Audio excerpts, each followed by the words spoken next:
Hi friends, स्वागत आहे स्वारा computers AI world मध्ये. चला पाहूया आज कोणता सब्जेक्ट घेऊन आलेत आमचे विद्यार्थी. महाराष्ट्रातील हिरव्यागार टेकड्यांनी वेढलेल्या एका शांत गावात अर्णव नावाचा 17 वर्षीय मुलगा राहत होता.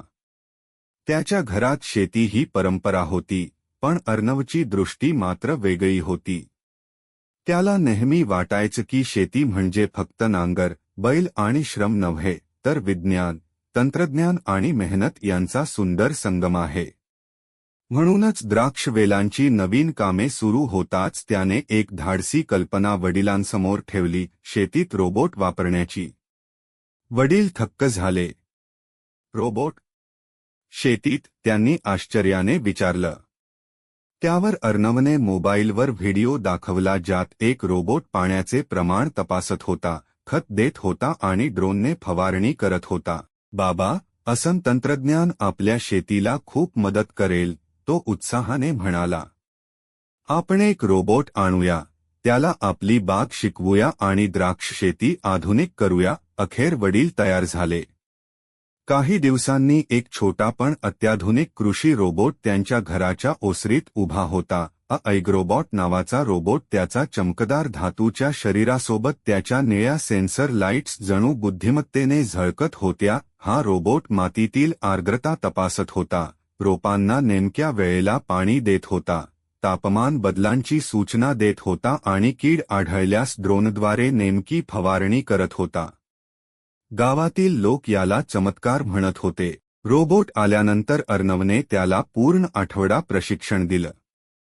त्याने प्रत्येक गोष्ट नकाशासारखी समजावून सांगितली. ही बावर पद्धतीची द्राक्ष बाग. या वेलांना 7 दिवसांनी पाणी, पानं पिवळी झाली तर सूक्ष्म अन्नद्रव्ये आणि डाउनी मिल्ड्यू दिसला तर त्वरित अलर्ट. रोबोटच्या स्क्रीनवर अखेर training completed, ready for grape farming असा संदेश चमकला आणि त्यापासून अर्णव आणि ऐग्रोबॉट खरे साथीदार बनले.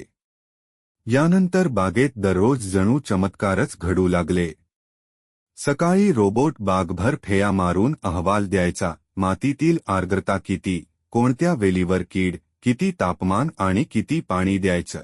रोबोटच्या नेमक्या मार्गदर्शनामुळे पाणी व्यवस्थापन उत्कृष्ट झालं, छाटणी अचूक झाली आणि फवारणी अगदी किती आवश्यक तेवढ्याच भागावर झाली. अर्णव रोजच्या कामात सहभागी होत होता आणि त्याच्या डोळ्यात स्वतःच्या स्वप्नांची चमक वाढत होती. काही महिन्यांनी द्राक्ष बाग एकदम बदलून गेली. हिरवे आणि जांभळे घोस झळकत होते, जणू छोटे छोटे रत्नच.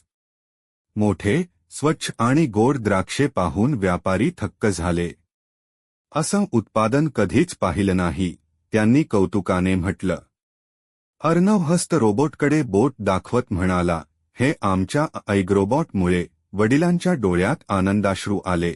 माझा मुलगा विज्ञानाने शेती बदलतोय, ते म्हणाले. हीच खरी नवी शेती. काळानुसार अर्णवची द्राक्ष बाग गावातील आदर्श ठरली.